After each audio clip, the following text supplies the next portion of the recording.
Okay, so good day everyone. So I'm back, your Kuya Maestro, Sir Raji. So for this session, this is just a continuation sa early theories on the causes of crime. So in this session, let's talk about the classical and the neoclassical theory on the causes of crime. Okay, so as I've said class, when we say the theories on the causes of crime, this is the theories that can explain that how does the person commits a crime. Why, bakit nga no? Na ang isa ka tawo mo commit man siya og krimen. Okay? Nga man nakabuhat man siya og krimen. So, in this theory, in this classical theory, atong hibawon, no? Atong susihon, what are the grounds, no? What are the tenets on this theory that explain on how does the people commits a crime? Okay? How does the person commits a crime?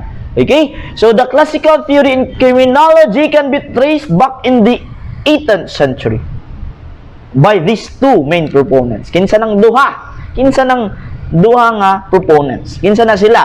Cesare Beccaria and Jeremy Bentham. Okay? An Italian nobleman and economist, Cesare Beccaria, and also the English philosopher, Jeremy Bentham.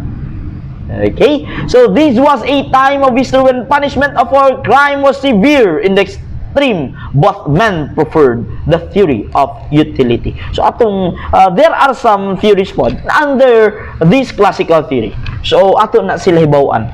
That is part of the tenets of the classical theory. Okay? Classical school came into existence due to the abuse of judicial individualization that give judges an absolute power that lead them to tyranny in the administration of justice. Okay, so this is the time nagyatagan ng absolute power ang judge kay para based on in this classical school class, in this classical theory, this is the time, or this is called the age of enlightenment. Dari na time nagmata na ang mga tao. Nalamdagan na. Nagmata na siya, nadiligid siya para sa iya. Naku po. Grabe po ka, sir, maninood mga sir. Ay, bitaw. This is the time na nalamdagan ng mga tao na dili tungod sa demonyo.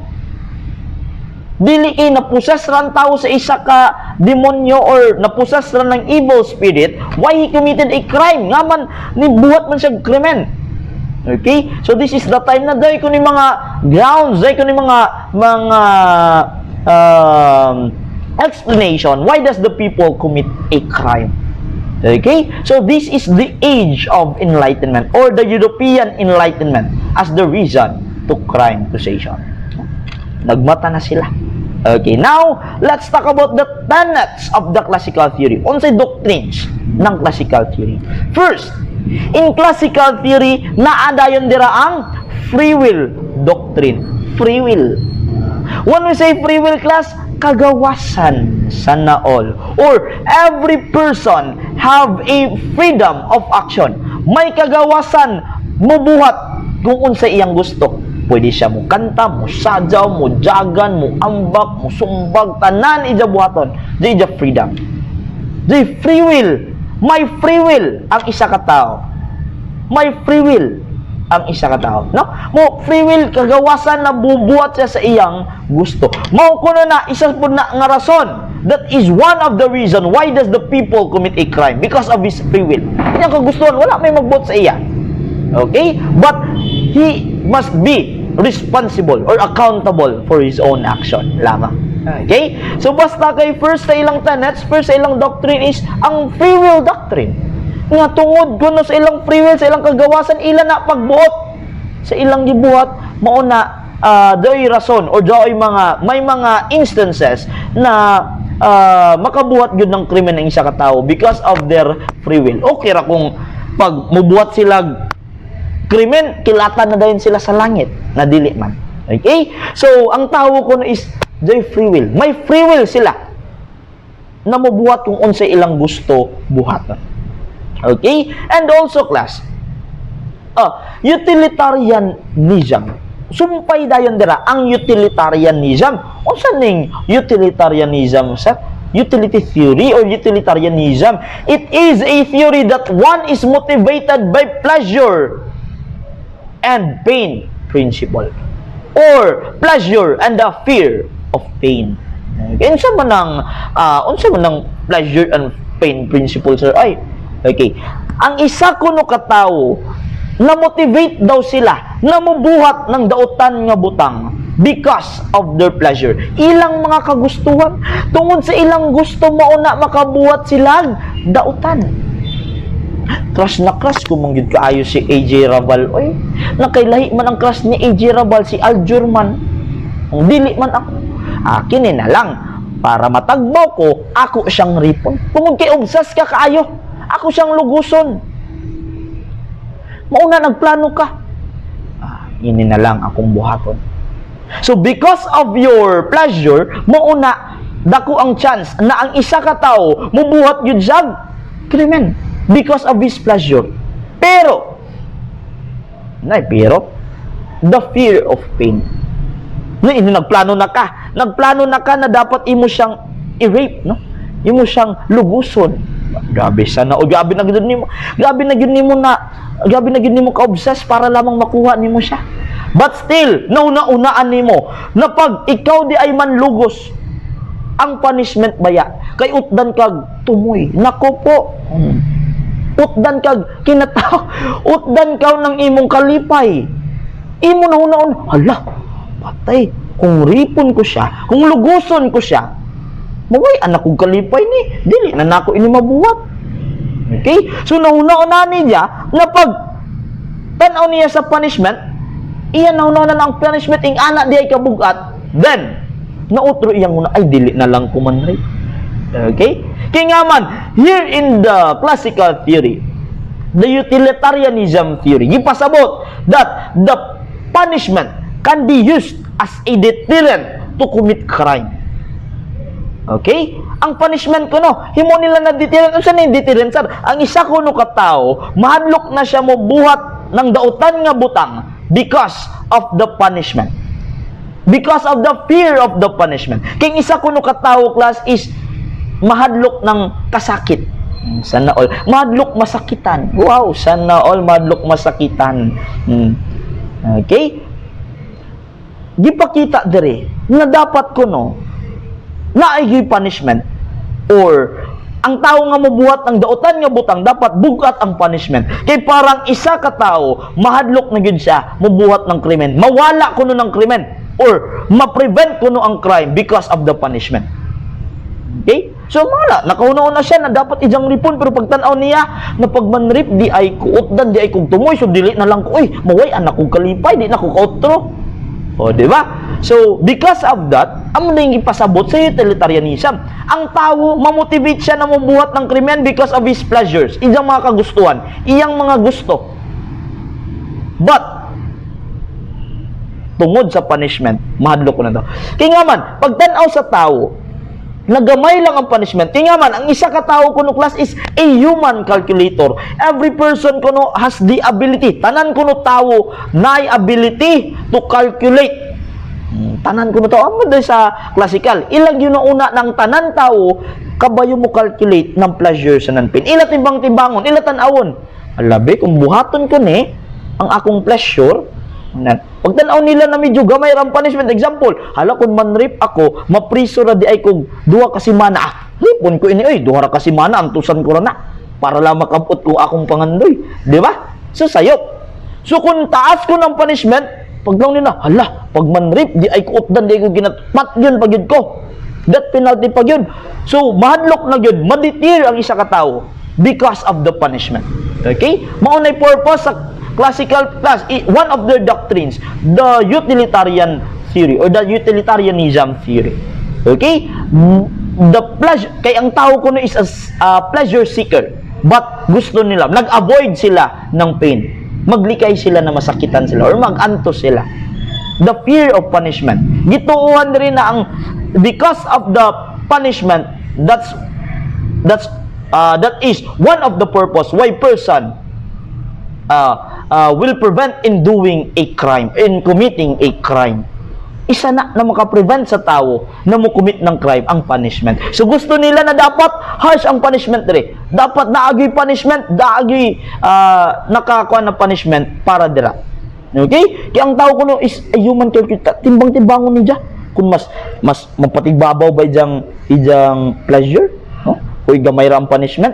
So dapat kuno dako gid ang punishment or dapat ma-search kay para matabunan na imong pleasure, dili na mo padayon. Dili na mo padayon ang tao na mobuhat ng krimen because of the fear of the punishment. Na-deter ang isa ka tao. Okay? So that is for the human calculator. And gipasabot pod class. Isa. Ang isa kuno, next na doctrine or tenets, rational being. Tanan kuno tawo, gipasabot no sa classical, this is their theory. Gipasabot sa classical na tanan kuno tawo is a rational being.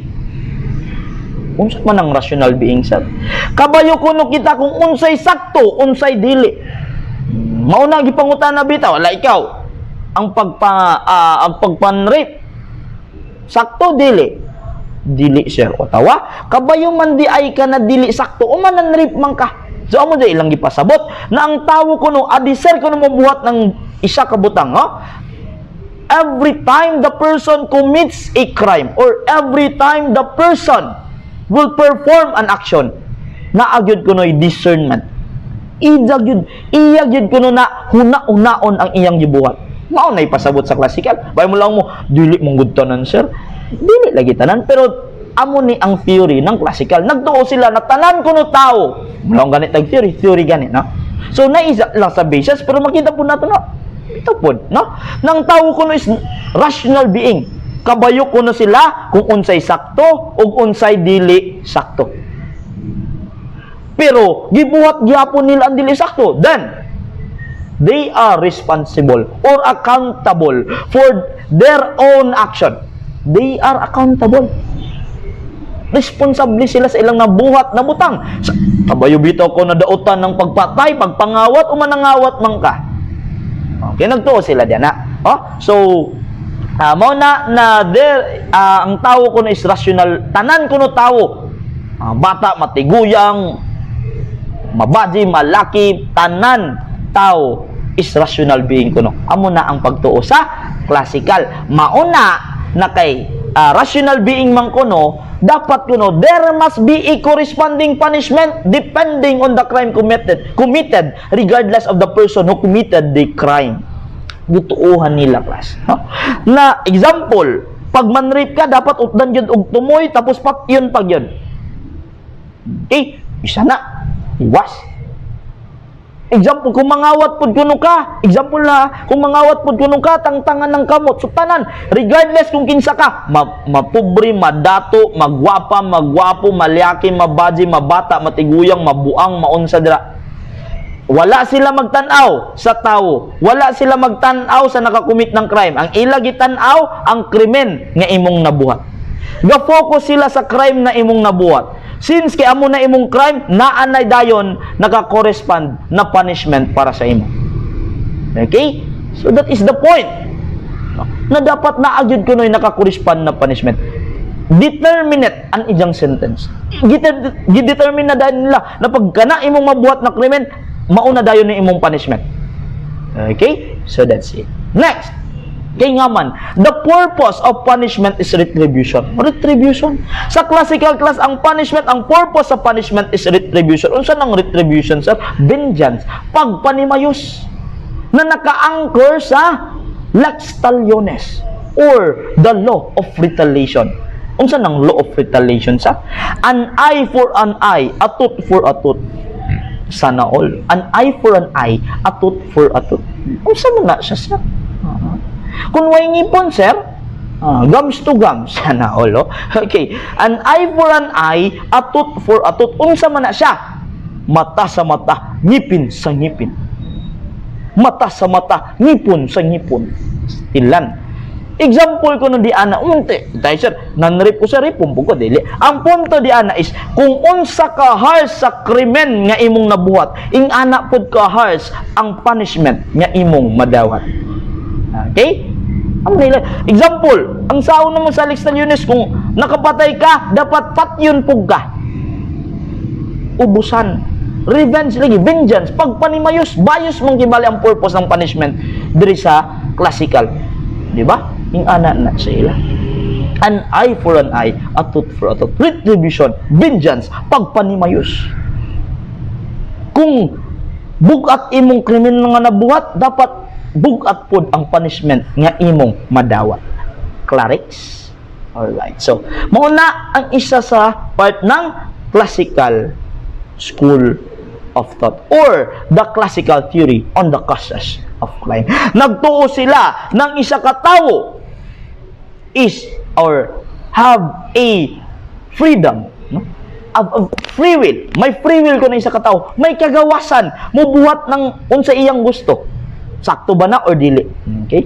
Iya na, amo na makabuhat gid sa krimen kay tungod jay free will ang isa ka tawo. Utilitarianism nagtuo sila na because of ang tao ko na motivate sa ilang pleasure pero na avoid sila ng pain. So mauna because of the punishment ma-deter ko no, madlo ko ng tao na mo-commit ng crime kung naay punishment. So mauna dapat na naka-indicate na punishment, na naka-correspond na punishment na dapat harsh na ma-deter ang isa ka tao. Nagtuo sila ng punishment is one way of deterring a person to commit a crime, no? Na madlok sila na mabuhat ng krimen because of the punishment. So mauna sa utilitarianism. And also ang tao ko ni si human calculator. Kabi ko ni siya magtimbang-timbang kung ano na i-calculate niya ang pleasure sa nan pain. So mauna kung mapatigbabaw ang iyang pleasure, amo na makabuhat gid ko na siya og krimen. Okay? Rational being, kabi unsay sakto unsay dili, pero gibuhat gyapon niya ang dili sakto, then he is responsible for his own action. Okay? So, Beccaria published this essay or his piece entitled Essay on Crimes and Punishment in 1764. So, diyan na, din sa mga point pa nila, because so, kung iyo tang ahon class, that is the tenets of the classical school or the classical theory on the causes of crime, no? Yun una dira na ing anak di ay ang mga reason behind why does the people commits a crime. Nga man ang isa ka tawo mo commit man ng crime, umunsa kaha ang makapugong sa tawo na mubuhat siya ng krimen. Sa classical ilang yun na ang punishment ang makapugong sa tawo na mubuhat sila og krimen. Okay, lastly, they believe in classical theory class. Lastly, they believe that the only way to eliminate crime is by the use of punishment. Okay? One way to eliminate crime is because of the punishment. But the punishment must be swift or prompt. Second, the punishment must be certain. Third, the punishment must be severe. Okay. Isa-isa ko na pa. Okay. So when we say swift or prompt or the celerity of the punishment, kasi pasabot na, refers on how quick or how quickly serve the punishment. Dapat ko no, pagbuhat, example, si Juan, non-rape, dapat karon madakpan na dayon siya, or dapat karon na naadlaw, dili na padugayan pa, madakpan na siya, then maserve na niya ang punishment. No? Iya na dayon maantusan ang punishment, mapriso na dayon siya, utdan na dayon siya kuyamoy, kung unsay mga punishment na ihatag sa iya. Dapat on time, no? Dapat the individual is punished after committing a crime. Dapat pagkahuman sa individual mo commit ng crime, dapat mapunishan dayon siya. Maserve dayon ang justice, sa part sa victim, no? Di parehas diri sa ato karon, no? Na karon na buhat, karon siya gipatay, pero pilaan ay katuig, adisab pa mo convict. Pero gipasabot sa classical class na dapat ko ng punishment para gid ko no, ma-deter ang tao, para masulbad gid ko ng krimen, dapat ang punishment must be prompt, the celerity must be quick, no? Dapat ma-serve na dayon ang punishment sa sa suspect. Ma-serve na dayon yang punishment, no? Maida na dayon ma-experience ang punishment. Iyan na dayon madawat ang punishment. Dili kay sunod pa tuig, sunod pa na mga adlaw. Dapat after sa pagbuhat niya ng crime, ma-suffer na dayon niya ang punishment, no? And also it holds that if the punishment is inflicted to the soonest time possible, it believes to be effective and will give impact to the individual who committed a crime, no? Kaya para muhatag ng impact sa tao na nakakommit ng crime, sa kriminal. Kaya para malugdag yun siya. Ay, gabi na experience tayo niyang punishment, abada pag mangawat utda ng kuya mo, prisuhon pa dayon. Kaya para sa parts sa victim, maserve na dayon, ilan na dayon maklaim na dayon nila ang justice. Dapat pagbuhat din sa butang punish na dayon siya, madakpan na dayon siya, maserve na dayon sa criminal ang iyang punishment. Okay? Next, it must be certain. Ano sa man ang certain, sir? Simply means making sure that the punishment takes place whenever a criminal act is committed. Last, gipasabot sa certain na dapat nung unsa kuno kabugat ang butang or ang krimen nga imong nabuhat, dapat ing ana pod kabugat ang punishment nga imong madawat. Angay ba sa imong nabuhat na krimen ang punishment na i-impose sa imo? Dapat tan-awon nila, di ba? Kay sa classical theory naanay daan naka-correspond na punishment every crime na imong nabuhat, di ba? So since kay may naka-correspond naman na punishment, ila tan-awon na example, nakapatay ka. So dapat it's either death penalty or else life sentence ang imong pagkapriso. Dapat ing ana gyud kabukat ang punishment, or dapat angay sa krimen nga imong nabuhat ang angay sa krimen nga imong nabuhat ang punishment na imong madawat, no? Dili kay nakapanrip ka, nakapatagpatay pag yun nimo tong imong rape, tapos ang imong punishment duha kasi mana na pagkapriso. Dili na pwede, dili na certain. Dapat tan-awon kung unsa kabukat tingaman ang purpose ng punishment. Remember, the purpose of punishment in classical theory is retribution, pagpanimayos. Unsa man pagbayos na kuning ana kansi siya, kansi ang victim. So dapat ing ana ka certain ang punishment. Klaro? Next, the punishment must be severe. Must severe. Unsa man ang severe or the severity of the punishment? It refers to the weight of punishment. It holds that more serve the punishment, the more likely the rational calculating human being will desist from committing a crime. Dapat kuno na may nakakorespond naman na punishment. Dapat ilatan-awon na dapat mas bugat gyud ang punishment. Dapat mas gyud ang punishment kay para maditir ang isa ka tawo na mubuhat ng krimen, or else kung ma-serve na niya na punishment.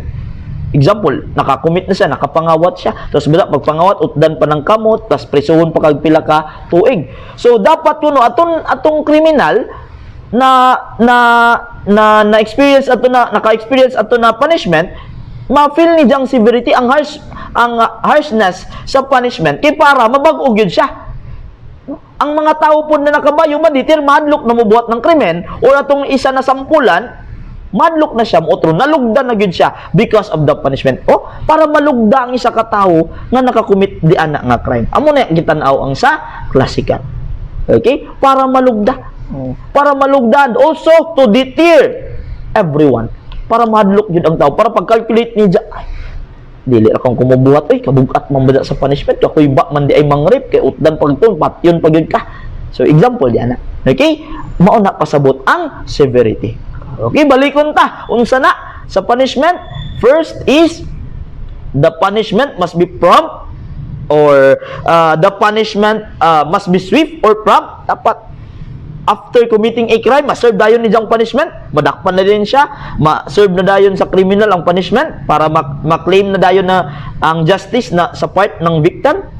Ikaduha, certain kung kana ba iyang nabuhat nga krimen, kwantimbang ba sa punishment na iyang madawat? Dapat certain, no? Angay ba ang iyang punishment sa iyang krimen nga nabuhat? Tan-awon nila na. And also severity, ang harshness sa punishment. It's either para makadeter sa mga tao, and also para makapalugda sa criminal or sa tao na nakakomit ng crime. Okay? So that's all for the classical theory. No, I hope that you've learned something. No, this is just a Bisaya discussion class. Kaya parang yun, ang mga bisdak dira, mas makasabot yun sa mga topic sa criminology. Okay? Please don't forget to like and subscribe my YouTube channel, Crima Astrofiles, no?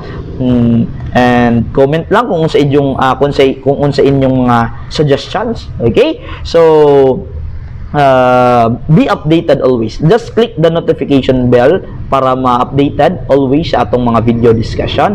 Kaya hamok pa akong mga discussion about the criminal sociology na subject sa pagkakaroon. Pero later on, basig sa next na punta ng mga subjects, para good easy, pansit ra kaayo ang board exam na dayan, no? I know sa tanan nagtanaw ni na video, you will pass the board exam. You will be one of us. You will become a registered criminologist in the future, or you will be a law enforcement officer in the future. Okay, sa tanan nagtanaw, pasar mo. Okay? So, basta criminology, tsuraan. Sana all. O, balik na ni Sir kay tsuraan man ta. Okay? That's all for this session. I hope you've learned something in my discussion. Okay? Thank you, goodbye, and God bless you. Bye!